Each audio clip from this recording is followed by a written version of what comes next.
নমস্কাৰ চাবলৈ আৰম্ভ কৰিছে আছামিজ ট্ৰেণ্ডিং আজি 13 মাৰ্চ আৰু আজি ৰাতিপুৱাৰ কেইবাটাও গুৰুত্বপূৰ্ণ খবৰ আহি পৰিছে আৰু এনেধৰণৰ খবৰসমূহ নিতৌ চাবলৈ চেনেলটো ছাবস্ক্ৰাইব কৰি ভিডিঅ'টোত এটা লাইক কৰি দিবলৈ ৰাতিপুৱাৰ প্ৰথমটো বিগ ব্ৰেকিং নিউজ ভয়ংকৰ দুৰ্ঘটনাৰ সন্মুখীন হৈছে বিধায়ক আমিনুল ইছলাম AIUDFৰ বিধায়ক আমিনুল ইছলাম ভয়ংকৰ পথ দুৰ্ঘটনাৰ সন্মুখীন ভাঙি চুৰমাৰ দুৰ্ঘটনা সংঘটিত কৰা বাহনখন কদম্পি প্ৰাণ ৰক্ষা পৰিছে বিধায়ক আমিনুল ইছলামৰ বাহন এৰি পলায়ন চালকৰ ভয়ংকৰ পথ দুৰ্ঘটনা সংঘটিত হৈছে MLA হোষ্টেলৰ সমীপত বাহনত উদ্ধাৰ সুৰাৰ বটল MLA হোষ্টেলৰ ভিতৰত তীব্ৰ বেগেৰে আহি আছিল I-20 বাহনখন লাইটৰ পোষ্টত তীব্ৰ বেগত খুন্দা মাৰে বাহনখনে হুৰা সেৱন কৰি বাহন চলোৱাৰ বাবে এই দুৰ্ঘটনা সংঘটিত হৈছে ভয়ংকৰ পথ দুৰ্ঘটনা ইয়াৰ বেগ পৰ্যন্ত খোল খাই যায় বাহনখনৰ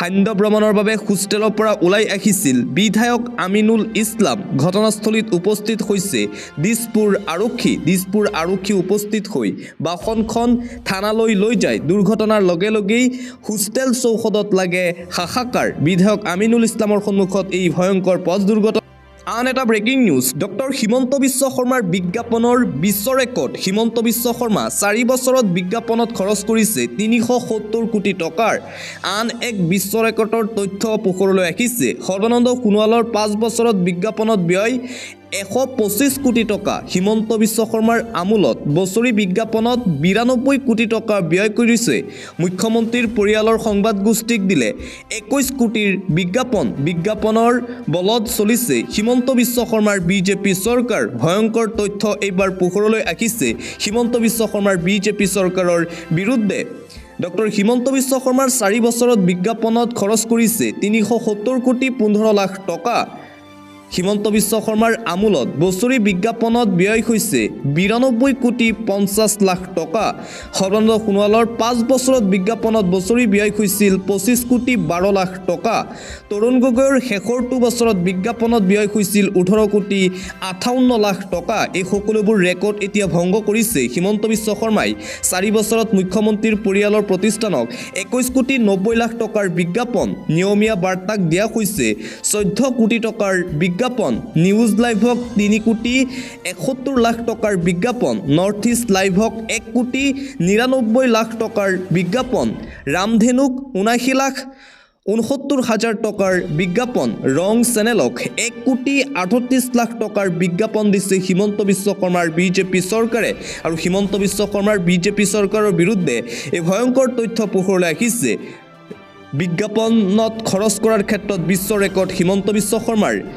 আন এটা অতিকৈ গুৰুত্বপূৰ্ণ খবৰ দুৰ্নীতিগ্ৰস্ত বিষয়াৰ চাকৰি খাবলৈ সাহস নাই চৰকাৰৰ চাকৰি খাইছে শিক্ষাৰ পোহৰ দিয়া পলিটেকনিক কলেজৰ শিক্ষকৰ হাইকোৰ্টে প্ৰত্যাহাৰ কৰাৰ পৰিপ্ৰেক্ষিতত তেখেতসকলক এতিয়া আৰু যেহেতু হাইকোৰ্টৰ কোনো স্থগিতাদেশ নাই গতিকে এই 73 গৰাকীক ৰিলিজ কৰি দিয়া হৈছে উচ্চ ন্যায়ালয়ৰ নিৰ্দেশৰ অজুহাত দেখুৱাই অব্যাহতি দিয়া হৈছে প্ৰবক্তাসকলক বিপ্লৱ শৰ্মা কমিটিৰ প্ৰতিবেদন দেখুৱাই বৰখাস্ত নকৰে কিয় APHCৰ বিষয়াসকলক শিক্ষামন্ত্ৰী ডক্টৰ ৰণোজ পেগুৰ এটা মন্তব্যৰ পিছতেই এতিয়া জাঙুৰ খাই উঠিছে অসমৰ জাতীয় দল সংগঠন পলিটেকনিক শিক্ষকৰ যি চাকৰি আছিল সেই চাকৰি বৰখাস্ত কৰাৰ পিছতেই চৰকাৰৰ বিৰুদ্ধে সৰব হোৱা দেখিবলৈ পোৱা গৈছিল বিৰোধী নেতাসকল আৰু এই প্ৰবক্তাসকলক অনতিপলমে তেওঁলোকৰ চাকৰি ঘূৰাই দিয়াৰো দাবী উত্থাপন কৰিছিল বিৰোধীয়ে আনকি বিধানসভাৰ মজিয়াতো পলিটেকনিক শিক্ষকৰ চাকৰি বৰখাস্ত কৰাক লৈ সৰব হৈ পৰিছিল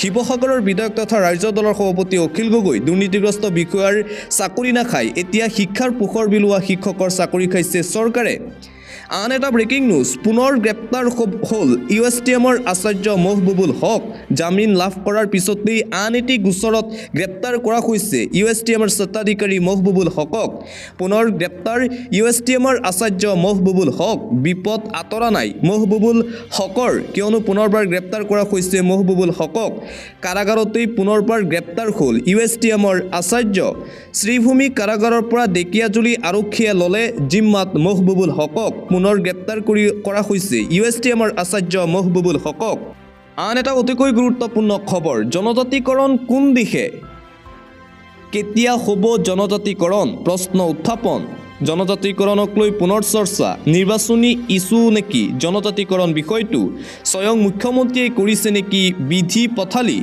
জনজাতিকৰণক লৈ আজিৰ দিনটোতো অব্যাহত আছে দল সংগঠনসমূহৰ প্ৰতিবাদ এইবাৰ হিমন্ত বিশ্ব শৰ্মা আৰু বিজেপি চৰকাৰক প্ৰশ্ন উত্থাপন কৰিছে জনজাতিকৰণ বিষয়টো কেৱল নিৰ্বাচনী ইছ্যু হিচাপে ব্যৱহাৰ কৰে নেকি মুখ্যমন্ত্ৰী হিমন্ত বিশ্ব শৰ্মাৰ বিৰুদ্ধে গুৰুতৰ অভিযোগ উত্থাপন কৰিছে জনজাতীয় দল সংগঠনসমূহে আনকি অপেন সকিয়নো প্ৰদান কৰিছে এইবাৰ যদি জনজাতিকৰণ নকৰে বিজেপি চৰকাৰে তেন্তে বিজেপি চৰকাৰৰ বিৰুদ্ধে বিজেপি হাতাও অভিযান চলাব জাতীয় দল সংগঠনসমূহে জনজাতিকৰণক লৈ পুনৰবাৰ জাতীয় দল সংগঠনসমূহ গৰজি উঠিল হিমন্ত বিশ্ব শৰ্মাৰ বিজেপি চৰকাৰৰ বিৰুদ্ধে পৰৱৰ্তী খবৰ ৰাজ্যৰ ভৱিষ্যত সলনিৰ বাবে বাজেটত একো কথা নাই নতুন প্ৰজন্মক উৎপাদনমুখী কামত ব্যৱহাৰৰ প্ৰসংগতো বাজেটত একো কথা উল্লেখ নাই বাজেটক লৈ পুনৰবাৰ সৰব হৈ পৰিছে শিৱসাগৰৰ বিধায়ক অখিল গগৈ নিবনুৱাৰ সম্পূৰ্ণ নিযুক্তিৰ সন্দৰ্ভতো বাজেট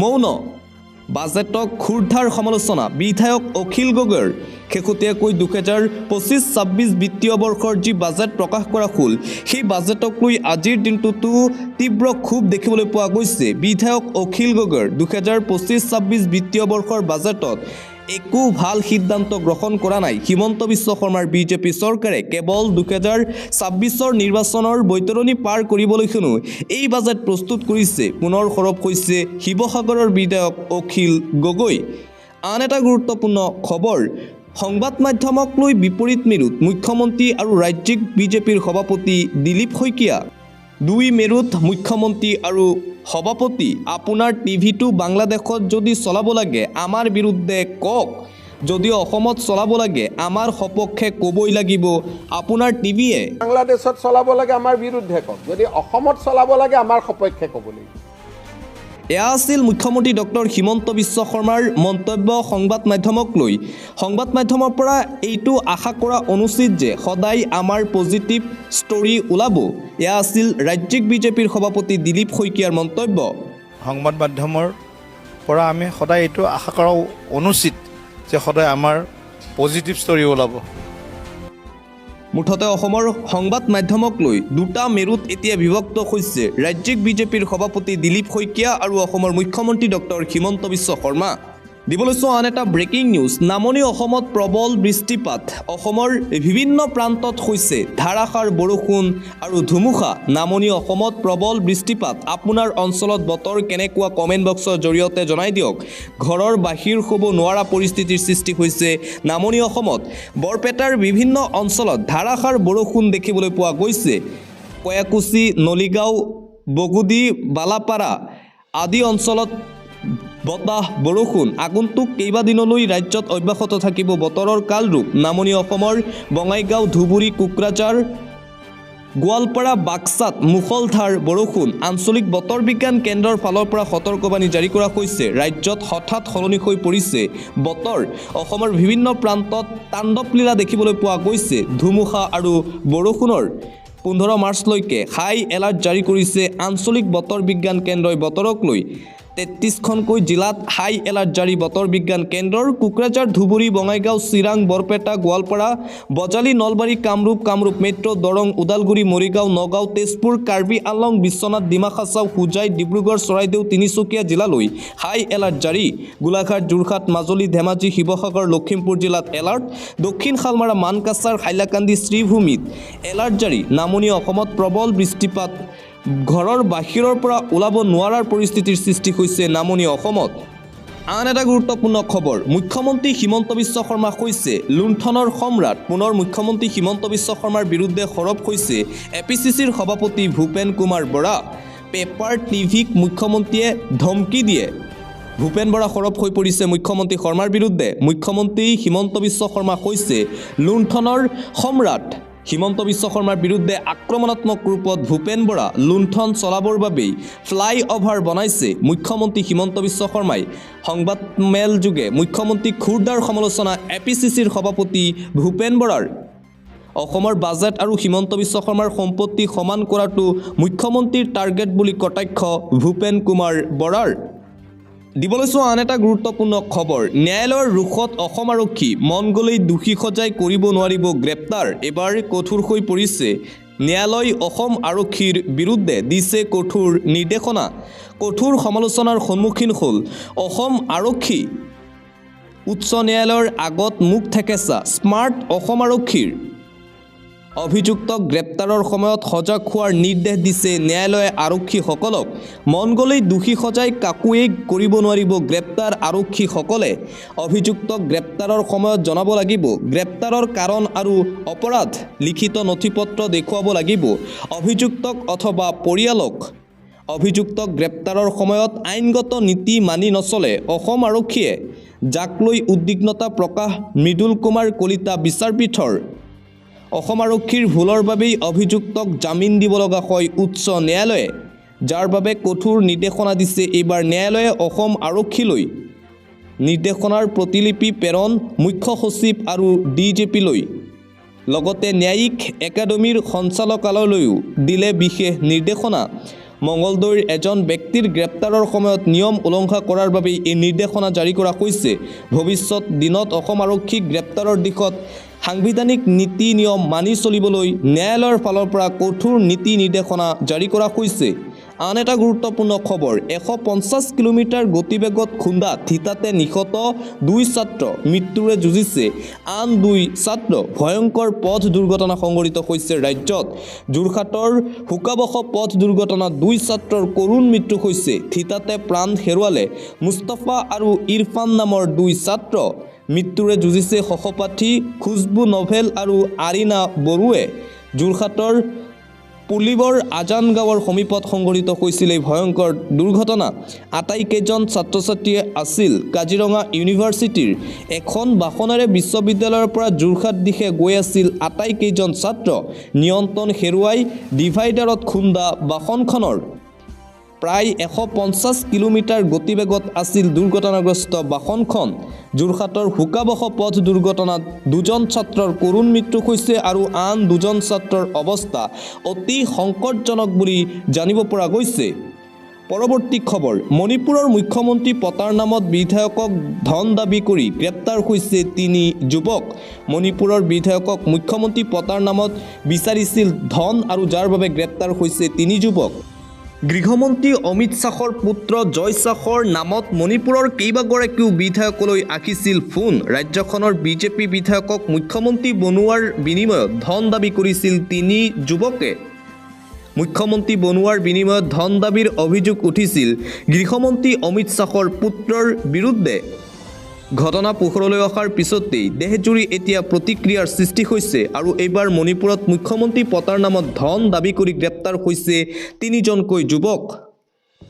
পৰৱৰ্তী খবৰ। পুৱা বন্ধ থাকিব লাগিব লাউড স্পীকাৰ। বিধানসভাত মুখ্যমন্ত্ৰীৰ সতৰ্কবাণী।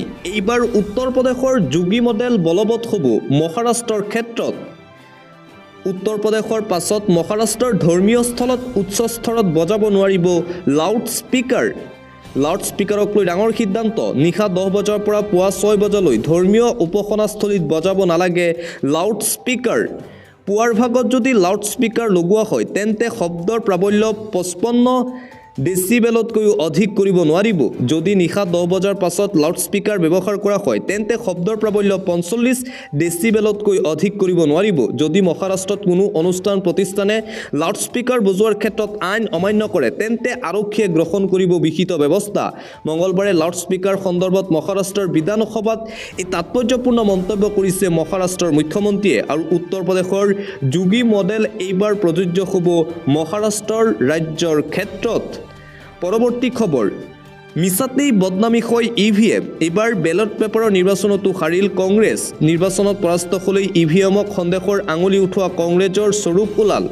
EVM নহয়, এইবাৰ বেলেটৰ ভোট যুদ্ধতো পৰাস্ত হ'ল কংগ্ৰেছ দল। কংগ্ৰেছ শাসিত তেলেংগানাত বেলেটৰ ভোট যুদ্ধত কংগ্ৰেছক পৰাস্ত কৰি বিজয় ধ্বজা উৰুৱালে ভাৰতীয় জনতা পাৰ্টীয়ে। বিগত ২৬ ফেব্ৰুৱাৰীত অনুষ্ঠিত হোৱা তেলেংগানাৰ বিধান পৰিষদৰ নিৰ্বাচনৰ ফলাফল প্ৰকাশ পাইছিল। ৪ মাৰ্চত ৩খন আসনৰ বাবে অনুষ্ঠিত হোৱা বিধান পৰিষদৰ নিৰ্বাচনত 2খন আসনতেই জয়ী হ'ল ভাৰতীয় জনতা পাৰ্টী। কংগ্ৰেছ দলে প্ৰক্ষেপ কৰা 2 প্ৰাৰ্থীক পৰাস্ত কৰি তেলেংগানাৰ বিধান পৰিষদলৈ নিৰ্বাচিত হৈছে বিজেপিৰ 2 পাৰিষদ। বিপৰীতে তেলেংগানাৰ ৰাজপথ দখল কৰা কংগ্ৰেছে লাভ কৰিলে কেৱল মাত্ৰ 1খন আসন। ইভিএমক দোষাৰোপ কৰা কংগ্ৰেছৰ স্বৰূপ ওলাল, কিয়নো লক্ষণীয়ভাৱে বিধান পৰিষদৰ নিৰ্বাচন অনুষ্ঠিত হৈছিল বেলট পেপাৰত, আৰু বেলট পেপাৰত নিৰ্বাচন অনুষ্ঠিত হোৱাৰ পিছতো কংগ্ৰেছ দল নিৰ্বাচনত পৰাস্ত হ'ল। পৰৱৰ্তী খবৰ, শীঘ্ৰেই বজাৰলৈ আহিব 100 আৰু 200 টকীয়া নোট। ৰিজাৰ্ভ বেংকৰ বৃহৎ ঘোষণা, শীঘ্ৰেই বজাৰত উপলব্ধ হ'ব এই নোটসমূহ। দেশবাসীয়ে পুনৰ লাভ কৰিব 100 আৰু 200 টকীয়া নোট। ৰিজাৰ্ভ বেংকৰ ডাঙৰ সিদ্ধান্ত, শীঘ্ৰেই জাৰি কৰা হ'ব 100 আৰু 200 টকীয়া নতুন নোট। বজাৰলৈ আহিব এই নোটসমূহ। ৰিজাৰ্ভ বেংক অফ ইণ্ডিয়াৰ এই বৃহৎ ঘোষণা, শীঘ্ৰেই উপলব্ধ হ'ব 100 আৰু 200 টকীয়া নোট। শীঘ্ৰেই বেংক আৰু এটিএমত নতুন 100 আৰু 200 টকীয়া নোট উপলব্ধ হ'ব বুলি জানিবলৈ দিছে ৰিজাৰ্ভ বেংক অফ ইণ্ডিয়াই। আন এটা গুৰুত্বপূৰ্ণ খবৰ, 200 কফিন সাজু। পাকিস্তানত হাইজেক কৰা ৰেলৰ ভিতৰত ভয়ংকৰ ঘটনা সংঘটিত হৈছে। পাকিস্তানৰ ৰেল হাইজেকৰ শেহতীয়া তথ্য, শেহতীয়া খবৰ এই মুহূৰ্তত আহি পৰিছে। পাকিস্তানত হাইজেক কৰা ৰেলৰ ভিতৰত হাহাকাৰ পৰিস্থিতিৰ সৃষ্টি হৈছে। ৰেলৰ ভিতৰত মৃতদেহৰ দম, যাত্ৰীসকলৰ মৃত্যু হৈছে বুলি জানিব পৰা গৈছে। সাজু কৰা হৈছে 200টাতকৈও অধিক কফিন পাকিস্তানত। জাফৰ এক্সপ্ৰেছ হাইজেকৰ 24 ঘণ্টাৰ পাছতেই বেলুচিস্তানলৈ প্ৰেৰণ। কোৱেটা ৰেল ষ্টেচনলৈ লৈ যোৱা হ'ল 200টাকৈ কফিন। কোৱেটাৰ পৰা বেলুচিস্তানলৈ লৈ যোৱা হ'ব কফিনসমূহ। 30 সন্ত্ৰাসবাদীক হত্যা কৰিছে পাক আৰ্মীয়ে এই হাইজেক সন্দৰ্ভত। বৰ্তমানেও সেনাসহ বিদ্ৰোহীৰ হাতত বন্দী 300ৰো অধিক যাত্ৰী। পণবন্দীসকলৰ ভিতৰত আছে বহু শিশু আৰু মহিলা। বৰ্তমান কোনো এটা পক্ষই প্ৰকাশ কৰা নাই বন্দী শিশু মহিলাৰ সংখ্যা। পৰৱৰ্তী খবৰ, ৰোজাৰ মাজতেই হাজাৰ হাজাৰ মুছলমান মহিলাই ল'লে অৰুণোদয় আঁচনিৰ ফৰ্ম। শীঘ্ৰেই আপুনিও সংগ্ৰহ কৰক অৰুণোদয় আঁচনিৰ ফৰ্ম। অৰুণোদয় আঁচনিক লৈ এটা গুৰুত্বপূৰ্ণ খবৰ, কিয়নো ৰাজ্যত বিতৰণ হৈ আছে অৰুণোদয় আঁচনিৰ প্ৰপত্ৰ। ৰোজাৰ মাজতেই হাজাৰ হাজাৰ মহিলা ওলাই আহিল অৰুণোদয় আঁচনিৰ প্ৰপত্ৰ ল'বলৈ। পুৱাৰে পৰা বিতৰণ হৈ আছে অৰুণোদয় আঁচনিৰ প্ৰপত্ৰ। নিশা পৰ্যন্ত প্ৰপত্ৰ গ্ৰহণ কৰিলে মহিলাসকলে। নতুনকৈ 14 লাখ মহিলাই পাব অৰুণোদয় আঁচনিৰ সুবিধা। যদি আপুনি অৰুণোদয় পোৱা নাই, শীঘ্ৰেই সংগ্ৰহ কৰক অৰুণোদয় আঁচনিৰ প্ৰপত্ৰ। আৰু অৰুণোদয় আঁচনিৰ প্ৰপত্ৰ ইতিমধ্যেই ৰাজ্যত বিতৰণ কৰা হৈ আছে। আন্তঃৰাষ্ট্ৰীয় পৰ্যায়ৰ এটা গুৰুত্বপূৰ্ণ খবৰ, আমেৰিকাৰ ভিছা পাছপোৰ্ট লাভ নকৰিব মুছলমান দেশৰ নাগৰিকে। প্ৰৱেশ নিষিদ্ধ হ'ব আমেৰিকাত। আমেৰিকা ভ্ৰমণৰ সপোন হৈয়ে ৰ'ব মুছলমান ৰাষ্ট্ৰৰ নাগৰিকসকলৰ। আমেৰিকা ভ্ৰমণৰ ভিছা পাছপোৰ্ট লাভ নকৰিব মুছলমান দেশৰ নাগৰিকসকলে। মুছলমান ৰাষ্ট্ৰৰ বিৰুদ্ধে কঠোৰ হৈ পৰিছে আমেৰিকাৰ ৰাষ্ট্ৰপতি ডনাল্ড ট্ৰাম্প। শীঘ্ৰেই কেইবাখনো মুছলমান দেশৰ নাগৰিকৰ ওপৰত আৰোপ কৰা হ'ব এই নিষেধাজ্ঞা। আমেৰিকা কোনোপধ্যেই ভ্ৰমণ কৰিব নোৱাৰিব কেইবাখনো মুছলমান ৰাষ্ট্ৰৰ নাগৰিকে। মুছলমান ৰাষ্ট্ৰত আঘাত হানিবলৈ সাজু হৈছে ডনাল্ড ট্ৰাম্প চৰকাৰ। পাকিস্তান আৰু আফগানিস্তানৰ নাগৰিকৰ এণ্ট্ৰি নিষিদ্ধ কৰা হ'ব আমেৰিকাত। প্ৰৱেশ প্ৰতিবন্ধকতা লগাবলৈ বৃহৎ যুঁজা আমেৰিকা চৰকাৰৰ। এই 2 দেশৰ পৰা আমেৰিকাৰ নাগৰিকৰ বিপদ হ'ব বুলি মন্তব্য ডনাল্ড ট্ৰাম্পৰ। আন কেইবাখনো মুছলমান দেশৰ প্ৰৱেশ নিষিদ্ধ কৰাৰ সম্ভাৱনা আছে আমেৰিকাত। ইয়াৰ লগে লগে আমেৰিকাত থকা পাকিস্তানী আৰু আফগানিস্তানীৰ মাজত লাগিছে হাহাকাৰ। ডনাল্ড ট্ৰাম্পে প্ৰথম কাৰ্যকালতেই 7খনকৈ মুছলমান দেশৰ নাগৰিকৰ প্ৰৱেশ নিষিদ্ধ কৰিছিল আমেৰিকাত। পৰৱৰ্তী খবৰ, বিহুক লৈ আহি গ'ল SOP। 17টাকৈ নিয়ম বান্ধি দিলে বিহু সুৰক্ষা সমিতিয়ে। আৰু এবাৰ বিহুক লৈ SOP জাৰি কৰা হৈছে। নতুন SOP বান্ধি দিয়া হৈছে বিহুক লৈ। অৱশেষত আহি গ'ল SOP বিহুক লৈ। 17টা নিয়ম বান্ধি দিলে বিহু সুৰক্ষা সমিতিয়ে। বিহু উদযাপন সমিতিয়ে জাতীয় সাজপাৰ পিন্ধিব লাগিব। লং পেণ্ট আৰু পাঞ্জাবী চোলা পিন্ধিব নোৱাৰিব বিহুত। লোকশিল্পী আৰু লোকসংস্কৃতিক এইবাৰ প্ৰাধান্য দিব লাগিব বিহুত। লোকশিল্পীসকলক উপযুক্ত মাননি প্ৰদান কৰিবলৈ আহ্বান জনোৱা হৈছে। বিহুৰাণী, বিহু সহস্ৰাগী, বিহু কুঁৱৰী এনেধৰণৰ উপাধি দি বিকৃতি ৰূপ নিদিবলৈ অনুৰোধ। বিহু কুঁৱৰীৰ বিপৰীতে সৰু বিহুৱতী, হুঁচৰি আৰু মুকলি বিহু সংমিশ্ৰণ নকৰিবলৈ আহ্বান। বোৱাৰী বিহু নাপাতিবলৈও আহ্বান জনোৱা হৈছে। বিচাৰকৰ মাননি উপযুক্ত হিচাপে দিবলৈ আহ্বান। মুঠতে বিহুক লৈ 17টাকৈ SOP জাৰি। পৰৱৰ্তী খবৰ, চলাচলৰ অনুপযোগী কোনো বাহন আছে নেকি? 31 মাৰ্চৰ ভিতৰত কৰক এই কাম। পৰিবহণ বিভাগৰ ফালৰ পৰা পুনৰবাৰ এই খবৰ জাৰি কৰা হৈছে। এটা খুবেই গুৰুত্বপূৰ্ণ খবৰ। আপোনাৰো আছে নেকি চলাচলৰ অনুপযোগী কোনো বাহন? তেন্তে আপোনাৰ বাবে এই খবৰ। যান বাহনৰ গৰাকীৰ বাবে আহিছে এক ডাঙৰ খবৰ, এক জৰুৰী খবৰ। পুৰণি বাহন থকা সকলৰ বাবে পৰিবহণ বিভাগৰ সোণালী সুযোগ। পৰিবহণ বিভাগে গুৰুত্বপূৰ্ণ সিদ্ধান্ত লৈছে। এইটো গুৰুত্বপূৰ্ণ কামৰ বাবে আপোনাৰ হাতত আছে মাত্ৰ কেইটামান দিন। চলাচলৰ অনুপযোগী বাহনখন দি নতুন বাহন কিনিলে পাব বিশেষ সুবিধা। 15 বছৰলৈ 25% কৰ ৰেহাই পাব নতুন বাহনখনৰ ক্ষেত্ৰত। পুৰণি বাহনখনৰ বকেয়া কৰ দিয়াৰ ক্ষেত্ৰতো বৃহৎ সকাহ জনতালৈ। এতিয়া মাত্ৰ 25% কৰ পৰিশোধ কৰিলেই বাতিল হ'ব পঞ্জীয়ন। স্বেচ্ছাই আগবাঢ়ি অহা গৰাকীয়ে 75%লৈকে পাব ৰেহাই।